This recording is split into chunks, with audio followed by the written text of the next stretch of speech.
Losers quarters. Anthony staying on the stages.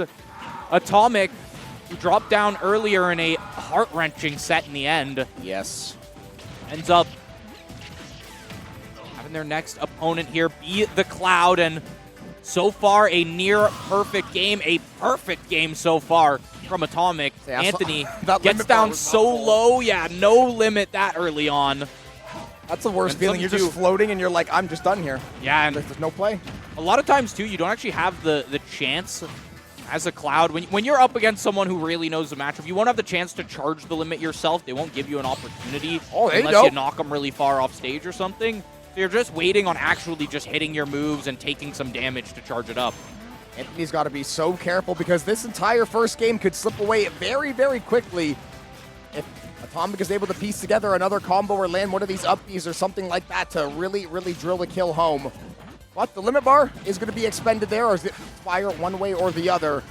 Both trying to fight for center right now, but Anthony looking a little worse for wear until he finds the equalizer. Equalizer for stocks at least, but the percentage is a different story. Good 17% off the cross slash though, as opposed to last series actually being able to finish that off, but an up smash from Atomic brings it back to a stock lead. I don't know, Anthony in this situation was able to get a couple good hits in, but having a tough time not just getting battered around by this Rob. And now you're off stage. There's a gyro there, and the side B. At least you're staying above, though, and that is doom and gloom. You are so gone, Cloud.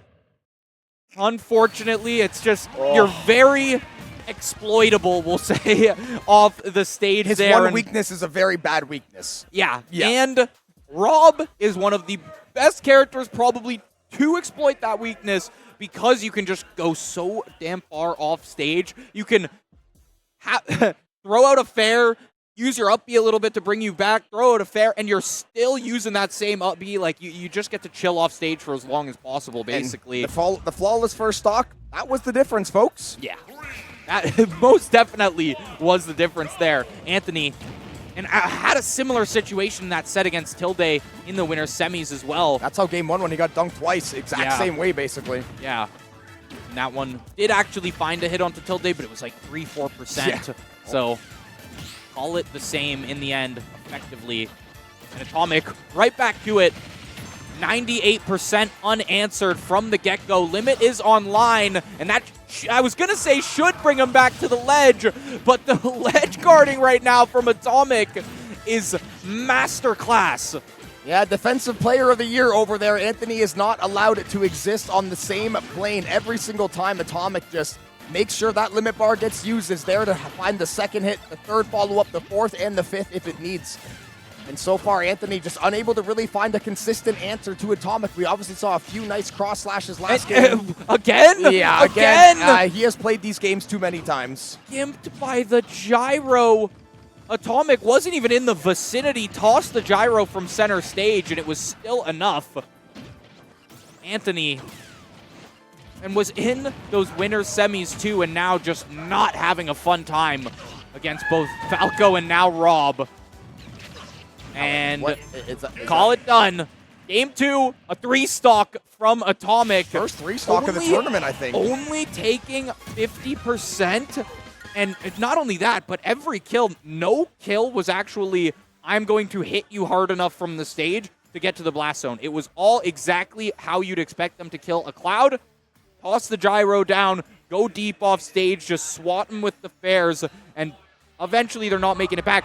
Even when Anthony had the limit in the one situation, Atomic able to completely match the distance from the limit and then just wait there and swat him back out to the blast zone. Yeah, it was a world-class read, and he made it several times over the course of the first 2 games. And now all the pressure on to Anthony.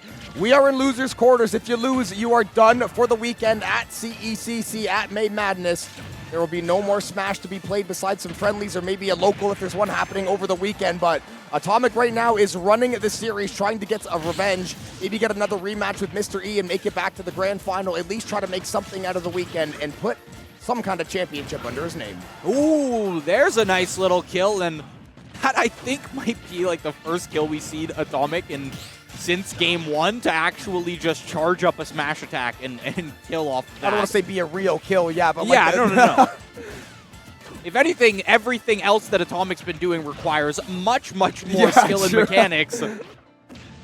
Or at least confidence at that. Talk about confidence. Anthony spiking through the ledge right there, evening things up in their do-or-die game to try and shut down a reverse sweep. Not only did the side B hit, but it reflected the limit blade beam. Oh my god.